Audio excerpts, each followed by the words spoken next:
હવામાન વિભાગ દ્વારા આજે ગુજરાતમાં સામાન્ય વરસાદની આગાહી કરી દેવામાં આવી ગઈ છે। તો દર્શક મિત્રો, આજના દિવસે પણ ગુજરાતમાં સામાન્ય વરસાદ જોવા મળશે। છેલ્લા 24 કલાકમાં ઘણા બધા જિલ્લાઓમાં 2 ઇંચ સુધીના વરસાદો જોવા મળ્યા। આજે સવારથી જ વાદળછાયું વાતાવરણ અને બપોર બાદ ધોધમાર વરસાદ જોવા મળી શકે છે।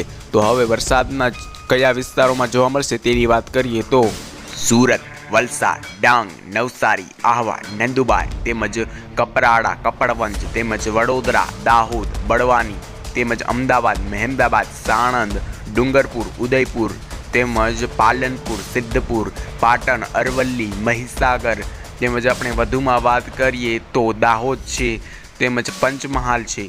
આ તરફ સૌરાષ્ટ્રના વિસ્તારોમાં પણ આજે સામાન્ય વરસાદી ઝાપટાઓ પડી શકે છે અને કોઈક વિસ્તારોમાં આજે સવારથી જ વાદળછાયું વાતાવરણ જોવા મળ્યું છે। એટલે કે આજે બપોર બાદ સામાન્ય વરસાદોની શરૂઆત સૌરાષ્ટ્રના વિસ્તારોમાં પણ જોવા મળે।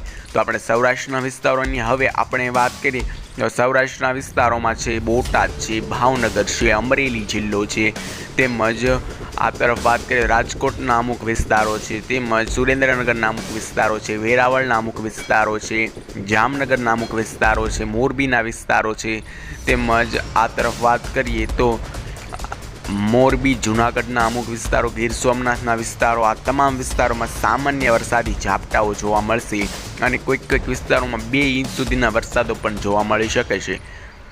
હવે વધુમાં વાત કરીએ તો જસદણ, બોટાદ, ગોંડલ, રાજકોટ તેમજ કુડાના વિસ્તારો, આ તમામ વિસ્તારોમાં સામાન્ય વરસાદો જોવા મળશે। વિરમગામ છે, અમદાવાદ, ધોળકા, નડિયાદ, આ તમામ વિસ્તારોમાં પણ સામાન્ય વરસાદ જોવા મળશે। તો દર્શક મિત્રો, આજે દિવસભર ગુજરાતના ઘણા બધા વિસ્તારોમાં સામાન્ય વરસાદ જોવા મળશે। કોઈ પણ જગ્યાએ અતિ ભારે વરસાદ જોવા મળશે નહીં। ધન્યવાદ।